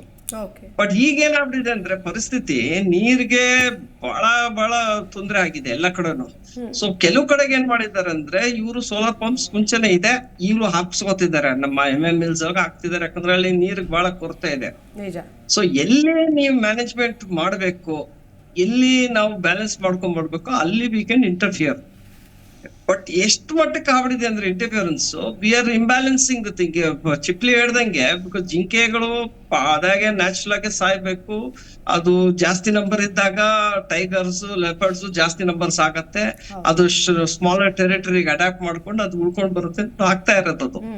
ಬಟ್ ಎಲ್ಲೇ ಅದು ಆಗ್ತಾ ಇರ್ಬೇಕಾದ್ರೆ ನಾವೇನ್ ಮಾಡ್ತಾ ಇದೀವಿ, ಇಡೀ ಕಾಡನ್ನೇ ಕಡ್ಕೊಂಡ್ ಬರ್ತಾ ಇದೀವಿ. ನೀವು ಕಾರಿಡಾರ್ಸ್ ಹೋದ್ರೆ ಕಾರಿಡಾರ್ಸ್ ಅಲ್ಲೆಲ್ಲ ನಾವು ಇದ್ ಮಾಡ್ಬಿಟ್ಟಿದೀವಿ. ಈಗ ಪ್ರಾಬ್ಲಮ್ ತಗೊಳ್ಳಿ, ನಮ್ ಬೇಲೂರು, ನಮ್ ಸಕಲೇಶ್ಪುರ, ಹಾಸನ್ ಡಿಸ್ಟ್ರಿಕ್ಟ್ ಮತ್ತೆ ಚಿಕ್ಕಮಗಳೂರು ಡಿಸ್ಟ್ರಿಕ್ಟ್ ಆಗ್ತಿರೋ ಪ್ರಾಬ್ಲಮ್ ಏನಂದ್ರೆ ಕೊಡಗುವಲ್ಲಿಗೆ ನಾವು ಅದು ಕಾರಿಡಾರ್ ಡ್ಯಾಮೇಜ್ ಮಾಡ್ಬಿಟ್ಟಿದೀವಿ. For animals corridor, especially elephant corridor ಅಂತೀವಿ, ಬಟ್ ಎಲ್ಲಾ ಅನಿಮಲ್ಸ್ ಯೂಸ್ ಮಾಡುತ್ತೆ. ಕಾರ್ನರ್ನೆಲ್ಲ ಡ್ಯಾಮೇಜ್ ಮಾಡ್ಬಿಟ್ಟಿದೀವಿ ನಾವು. ಸೊ ಈಗ ಅದನ್ನ ರೀಕನ್ಸ್ಟ್ರಕ್ಟ್ ಮಾಡ್ಬೇಕು. ಈಗ ಆನೆಗಳು ಎಷ್ಟು ಮಟ್ಟಕ್ಕೆ ಇವರು ಇದಾಗ್ತಿದ್ದಾರೆ ಅಂದ್ರೆ, ರೈಲ್ವೆ ಬ್ಯಾರಿಕೇಡ್ ಹಾಕ್ತಿದ್ದಾರೆ, ಆನೆಗಳು ಅದನ್ನು ದಾಟ್ತಾ ಇದೆ ಈಗ ಊಟ ಇಲ್ಲ ಅಂದ್ಬಿಟ್ಟು. ಸೊ ಒಂದು ಮ್ಯಾನೇಜ್ಮೆಂಟ್ ಅದೇ ಬರ್ಬೇಕಂದ್ರೆ ಬೇರೆ ಇಂಟರ್ಫಿಯರೆನ್ಸ್ ಕಮ್ಸ್ ಅಂದ್ರೆ, ಈಗ ಇದ್ರೊಳಗೆ ನಾವು ಇಂಪಾರ್ಟೆನ್ಸ್ ಏನಂದ್ರೆ ಬೇರೆ forest management comes into place ಅಂದ್ರೆ, ನೀವು ಬನ್ನಿ, ಬನ್ನರ್ಘಟ್ಟ, ಬಂದಿಪುರಕ್ಕೆ ಬನ್ನಿ, ನಾಗರಹೊಳೆಗೆ ಬನ್ನಿ, BRT ಬನ್ನಿ, ಎಲ್ಲಾ ಕಡೆನೂ ನಿಮಗೆ ಲಂಟಾನ ಇದೆ. ಲಂಟಾನ ಮ್ಯಾನೇಜ್ಮೆಂಟ್ ಹಾಕ್ಲೇಬೇಕು, ಗ್ರಾಸ್ ಲ್ಯಾಂಡ್ಸ್ ಬೆಳಿಲೇಬೇಕು, ಗ್ರಾಸ್ ಲ್ಯಾಂಡ್ಸ್ ಡೆವಲಪ್ ಮಾಡ್ಲೇಬೇಕು, ಅಲ್ಲಿ ನಿಮಗೆ ಇಂಟರ್ಫಿಯರೆನ್ಸ್ ಬೇಕೇ ಬೇಕು. ಯಾಕಂದ್ರೆ ನಾವು ಬಿಟ್ಬಿಟ್ಟಿದೀವಿ, ವಿದೌಟ್ ಮ್ಯಾನೇಜ್ಮೆಂಟ್ ಹಾಳ್ ಮಾಡ್ಬಿಟ್ಬಿಟ್ವಿ ನಮ್ಮ ಪರಿಸರನ. ಈಗ ಜಸ್ಟ್ ನಾಟ್ ಲಂಟಾನ, ನಮ್ಗೆ ಈ ಸಣ್ಣ ಸ್ಪೆಕ್ಟೇಬಲ್ಸ್ ಅಂದ್ಬಿಟ್ಟು ಇನ್ನೊಂದು ವೀಡ್ ಬಂದಿದೆ, ಅದು ದೊಡ್ಡ ಮರಗಳಾಗ್ಬಿಟ್ಟು ಸ್ಪ್ರೆಡ್ ಆಗ್ತಿದೆ. ಸೊ ಇದನ್ನೆಲ್ಲ ನಾವು ಈಗ ಆಸ್ ಅ ಮ್ಯಾನೇಜ್ಮೆಂಟ್ ಪ್ಲಾನ್ ಅದನ್ನ ತೆಗಿಲೇಬೇಕು. ಬಿಕಾಸ್ ಅದಾಗ್ದವ್ರು ಏನಾಗುತ್ತೆ ಅಂದ್ರೆ, ಎಲ್ಲಾ ಕಡೆನೂ ಇದೇ ಬೇರೆ ಎಕ್ಸಾಟಿಕ್ ಸ್ಪೀಶೀಸ್ ಇರುತ್ತೆ, ಯಾವ್ದು ಪ್ರಾಣಿಗಳು ತಿನ್ನಕ್ ಆಗಲ್ಲ, ಅದು ಊರ್ ಕಡೆ ಹುಡ್ಕೊಂಡ್ ಬರ್ಲೇಬೇಕು. ಎಲ್ಲೆಲ್ಲಿ ಕಾಡ್ ಪಕ್ಕ ಫಾರ್ಮ್ ಲ್ಯಾಂಡ್ ಇದೆ ಅಲ್ಲಿ ಬಂದೇ ಬರುತ್ತೆ. ಸೊ ಅದಕ್ಕೆ ನಮ್ ಮ್ಯಾನೇಜ್ಮೆಂಟ್ ಬೇಕೇ ಬೇಕು. ಯಾಕಂದ್ರೆ we cannot do without management. ಅದು ಮ್ಯಾನೇಜ್ಮೆಂಟ್ ಪ್ಲಾನ್ ಇದೆ, ಇಷ್ಟು ವರ್ಷಕ್ಕೆ ಏನ್ ಮಾಡ್ಬೇಕು ಅದೆಲ್ಲ ಮ್ಯಾನೇಜ್ಮೆಂಟ್ ಪ್ಲಾನ್ ಇದೆ. ಗ್ರಾಸ್ ಲ್ಯಾಂಡ್ ಡೆವಲಪ್ಮೆಂಟ್ ಮಾಡ್ತಿದ್ದಾರೆ, ಈಗ ಲಂಟಾನ ತೆಗಿತಿದ್ದಾರೆ, ನೆಕ್ಸ್ಟ್ ಸಣ್ಣ ಸ್ಪೆಕ್ಟೇಬಲ್ಸ್ ತೆಗಿಬೇಕು. ಓಕೆ ಸರ್, ಈಗ ಅಂತಿಮವಾಗಿ ಬರ್ತೀನಿ ಸರ್. ಅಂತಿಮವಾಗಿ ಈಗ ಹೆಚ್ಚು ಮಳೆ ಆಗಬೇಕು ಅಂತಂದಾಗ, ಅಥವಾ ಈ ಒಂದು ಸಿಸ್ಟಮ್ ಸರಿ ಹೋಗಬೇಕು ಅಂತಂದಾಗ, ಯಾವ ನಿಟ್ಟಿನ ನೈಸರ್ಗಿಕವಾಗಿ ತೆಗೆದುಕೊಳ್ಳೋ ಕ್ರಮಗಳು ಅಂತ ಹೇಳೋದಾದ್ರೆ, ನೀವು ನೀರಾವರಿ ದೃಷ್ಟಿಯಿಂದಾನೇ ಹೇಳೋದಾದ್ರೆ ಏನು ಹೇಳ್ತೀರಿ ಸರ್? ಈಗ ಕರ್ನಾಟಕದಲ್ಲಿ 5,000 ಒಂದ್ ಸೆಕೆಂಡ್ ಜೋಸೆಫ್ ಸರ್ ಮಾತಾಡ್ತಾ ಇದ್ದೀರಾ, ಹೇಳಿ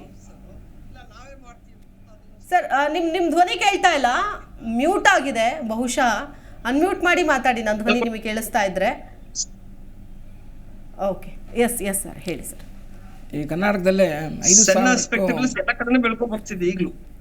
ಸರ್ ಮಾತಾಡ್ತೀನಿ ಒಂದ್ ಸೆಕೆಂಡ್. ಎಸ್, ಹೇಳಿ ಜಯಸಿಂಹ ಅವರು, ಹೇಳಿ. ಈ ಕರ್ನಾಟಕದಲ್ಲಿ 5,000ಕ್ಕೂ ಹೆಚ್ಚು ವೈವಿಧ್ಯವಾದ ಗಿಡ ಮರಗಳು ಇಲ್ಲಿದೆ.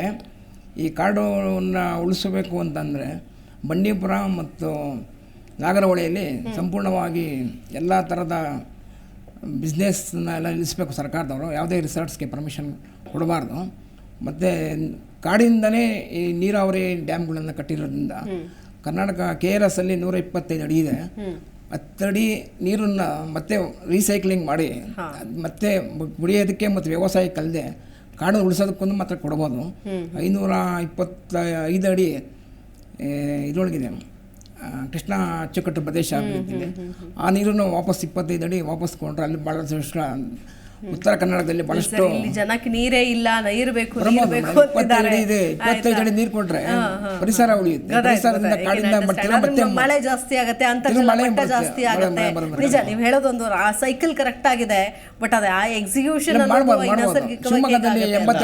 ಅಂತಿಮವಾಗಿ ಕಿರಣ್ ಅವ್ರು ಏನ್ ಹೇಳ್ತೀರಿ? ನೋಡಿ, ನಮ್ಮ ಬದಲಾವಣೆಗೆ ಏನಿಲ್ಲ, ಬದಲಾವಣೆಗೆ ನೋಡಿ ಮೇಡಮ್, ಒಂದು ಕಾಲದಲ್ಲಿತ್ತು ಆನೆಗಳು ಅರಣ್ಯಗಳನ್ನು ಉಳಿಸ್ತಾ ಇದ್ವು. ಯಾಕಂದರೆ ಆನೆಗಳ ಮುಖ್ಯ ಪಾತ್ರ ಇದೆ ಅರಣ್ಯಗಳನ್ನು ಉಳಿಸೋದ್ರಲ್ಲಿ.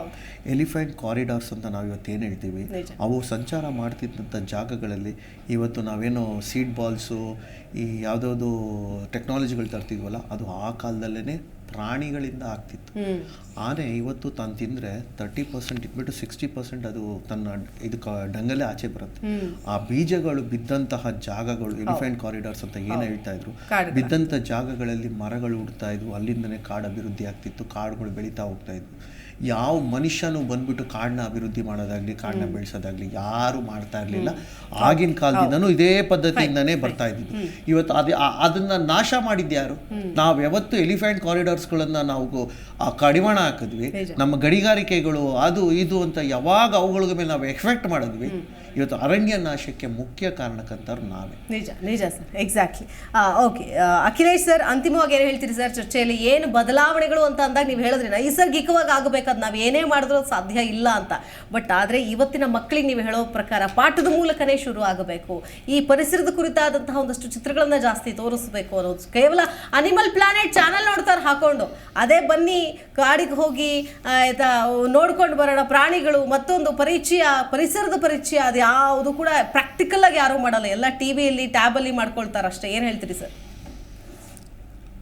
ನೋಡಿ, ಇಲ್ಲಿ ಒಂದು ಅವೇರ್ನೆಸ್ ಮಕ್ಕಳಿಗೆ ಮಾಡ್ತಕ್ಕಂಥದ್ದು ಒಂದು ವಿಧಾನ. ಅದು ಶಿಕ್ಷಣ ಇಲಾಖೆ, ಶಿಕ್ಷಣ ತಜ್ಞರು ಅದನ್ನ ಬಗ್ಗೆ ಚಿಂತನೆ ಮಾಡಬೇಕು.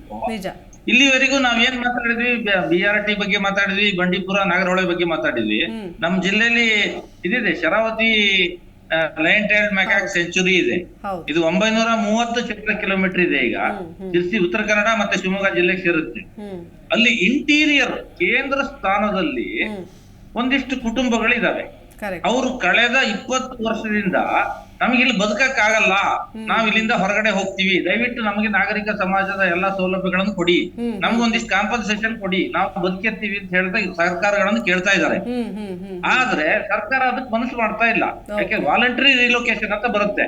ಇದನ್ನ ಆದಿವಾಸಿಗಳನ್ನ ಬಲವಂತವಾಗಿ ಒಕ್ಕಲಿಸೋದು ಅಲ್ಲ, ಇದು ಆತರ ಅಲ್ಲ. ಈಗ ಅವರು ತಮಗ್ ಬದುಕಕ್ ಆಗ್ತಾ ಇಲ್ಲ ಅಲ್ಲಿ, ನಾವು ಅಲ್ಲಿಂದ ಹೊರಗೆ ಬರ್ತೀವಿ ಅಂತಕ್ಕಂತ ಸರ್ಕಾರಕ್ಕೆ ಅಪೀಲ್ ಮಾಡ್ತಾ ಇದ್ದಾರೆ. ಅದನ್ನ ಸರ್ಕಾರಗಳು ಒಪ್ಪಿಕೊಂಡು ಅಲ್ಲಲ್ಲಿ ಸಣ್ಣ ಸಣ್ಣ ಹಾಮ್ಲೆಟ್, ಸಣ್ಣ ಸಣ್ಣ ವಿಲೇಜ್ಗಳಿದಾವೆ, 2 ಮನೆ 3 ಮನೆ 4 ಮನೆ, ಒಬ್ರಿಗೆ ಸ್ಕೂಲಿಗೆ ಬರಕ್ಕೆ 8 ಕಿಲೋಮೀಟರ್ ನಡ್ಕೊಂಡ್ ಬರ್ಬೇಕು. ಮಗಳಿಗೆ ಒಂದು 1ನೇ ಕ್ಲಾಸ್ ಮಗುಗೆ ಶಾಲೆಗೆ ಬರ್ಬೇಕು ಅಂದ್ರೆ 8 ಕಿಲೋಮೀಟರ್ ನಡ್ಕೊಂಡ್ ಬರ್ಬೇಕು. ಮಳೆಗಾಲದಲ್ಲಿ ಏನಾಗ್ಬೋದು ಅವ್ರ ಪರಿಸ್ಥಿತಿ? ರಸ್ತೆ ಮಧ್ಯೆ ಯಾವ್ದಾದ್ರು ಕಾಡು ಪ್ರಾಣಿಗಳು ಅವ್ರನ್ನ ಏನ್ ಮಾಡ್ಬೋದು? ಇದೆಲ್ಲ ಭಯ ಇದೆ. ಆ ತರದ ವಾಲಂಟರಿ ರೀಲೊಕೇಶನ್ ಏನಂತ ಕಾನ್ಸೆಪ್ಟ್. Exactly sir, exactly. ನನ್ನ ಸಮಯ ಇಲ್ಲ, ತುಂಬಾ ವಿಚಾರಗಳು ತುಂಬಾ ಇದೆ. ಆಯ್ತಾ, ತುಂಬಾ ವಿಚಾರಗಳಿದೆ ಸರ್. ಹೌದು, ಎಕ್ಸಾಕ್ಟ್ಲಿ. ಇಂಥವ್ರನ್ನು ಕೂಡ ವಾಲಂಟಿಯರ್ ನಾವೇ ಬರ್ತೀವಿ ಅಂದವ್ರನ್ನ ಮುನ್ನೆಲೆ ತರುವಂತಹ ಪ್ರಯತ್ನ ಸರ್ಕಾರ ಮಾಡಬೇಕು ಈ ಕುರಿತಾಗಿ. ಹೂವರ್ ಸರ್, ಅಂತಿಮವಾಗಿ ಏನ್ ಹೇಳ್ತೀರಿ ಸರ್? ಅಲ್ಲ, ನಾನು ಹೇಳ್ಬೇಕಂದ್ರೆ ಈ ತರ ಬಂದ್ಬಿಡಿದೆ, ಪರಿಸ್ಥಿತಿ ಬಂದ್ಬಿಡಿದೆ, ನಾವೇ ಮಾಡ್ಕೊಂಡಿರೋದು ಅಲ್ವಾ. ಈಗಾದ್ರೂ ಎಲ್ಲಾರು ಸೇರಿ, ಸರ್ಕಾರ, ನಮ್ಮ ಬ್ಯೂರೋಕ್ರಾಟ್ಸ್ ಎಲ್ಲಾರು, ನಾವು ಪಬ್ಲಿಕ್ ಎಲ್ಲ ಸೇರಿ, ಇನ್ ಮುಂದೆ ಆದ್ರೂ ಹಿಂಗ್ ಆಗೋದ್ ಬೇಡ, ಇನ್ ಮುಂದೆ ಆದ್ರೂ ಒಟ್ಟಿಗೆ ಸೇರಿ ಇದನ್ನ ಉಳ್ಸೋಣ ಆಗ್ಬಿಟ್ಟು ಒಂದು ಪ್ರಯತ್ನ ಮಾಡಿದ್ರೆ ಬಹಳ ಒಳ್ಳೇದಾಗತ್ತೆ. ಯಾಕಂದ್ರೆ ಇಲ್ಲಿಗೆ ಬಂದ್ಬಿಡಿದೆ ಆಲ್ರೆಡಿ, ಮ್ಯಾಟರ್ ಆಫ್ ಟೈಮ್ ಅಷ್ಟೇ. ಇನ್ನ 90% ಕಷ್ಟ ಇದೆ. ಸೊ ಈಗ ನಾವು ಎದ್ಬಿಟ್ಟು ಒಟ್ಟಾಗಿ ಮಾಡ್ಬಾರ್ದು, ಈ ತರ ನಮ್ಮ ಪರಿಸರ ಉಳಿಸ್ಬೇಕು. ಅದರಿಂದನೇ ನಮ್ಗೆ ಫ್ಯೂಚರ್ ಜನರೇಷನ್ಸ್ ಎಲ್ಲ ಬಿಟ್ಟು ಹೋಗೋಣ ಅಂತ ನನ್ನ ಅಭಿಪ್ರಾಯ, ನನ್ನ ಒಪಿನಿಯನ್, ನನ್ನ appeal. Very nice sir, very nice. Thank you. 4 ಜನಕ್ಕೂ ಕೂಡ ಧನ್ಯವಾದಗಳು ಇವತ್ತಿನ ಚರ್ಚೆಯಲ್ಲಿ ಭಾಗಿಯಾಗಿದ್ದಕ್ಕಾಗಿ. ಅಖಿಲೇಶ್ ಸರ್, ನಿಮಗೂ ಕೂಡ ಧನ್ಯವಾದ. ಹೂವರ್ ಸರ್, ಧನ್ಯವಾದ. ಎಲ್ರಿಗೂ ಕೂಡ ಥ್ಯಾಂಕ್ ಯು. ಎಸ್ ವೀಕ್ಷಕರೇ, ನೋಡ್ತಾ ಇದ್ದೀವಿ, ಈಗ ಒಂದು ಟ್ರೆಂಡ್ ಶುರು ಆಗ್ಬಿಟ್ಟಿದೆ. ಎಲ್ಲಿ ಹೋದ್ರು, ಮದುವೆಗೆ ಮನೆಗೆ ಹೋದ್ರು, ಮತ್ತೊಂದು ಕಡೆ ಹೋದ್ರು, ಸಸಿಗಳನ್ನ ಉಡುಗೊರೆ ಹಾಕೊಡ್ತಾರೆ. ತುಂಬಾ ಒಳ್ಳೆ ಅದ್ಭುತವಾದಂತಹ ಕಾನ್ಸೆಪ್ಟ್. ಆದರೆ ಈ ಸಸಿ ತೊಗೊಂಡು ಹೋದವರು ಅದನ್ನು ಏನು ಮಾಡ್ತಾರೆ, ಎಲ್ಲಿಡ್ತಾರೆ, ನಿಜಕ್ಕೂ ನೀರು ಹಾಕಿ ಪೋಷಿಸ್ತಾರಾ, ಅದು ಮರವಾಗಿ ಬೆಳೆಯುತ್ತಾ, ನಮಗೆ ಆಮ್ಲಜನಕವನ್ನು ಕೊಡುತ್ತಾ, ಆ ಬಗ್ಗೆ ಕೂಡ ನಾವು ಗಮನ ವಹಿಸಬೇಕು. ಸುಮ್ಮನೆ ಒಂದು ಟ್ರೆಂಡ್ ಆಗಿ ತುಂಬ ಚೆನ್ನಾಗಿದೆ ಅಂತ ಈಸ್ಕೊಂಡು ಬಂದು ಮನೇಲಿ ಇಟ್ಬಿಟ್ಟು ನೀರು ಹಾಕದೆ ಅದನ್ನ ಒಣಗಿಸಿ ಆ ಒಂದು ಜೀವವನ್ನು ಹಾಳು ಮಾಡಬೇಡಿ.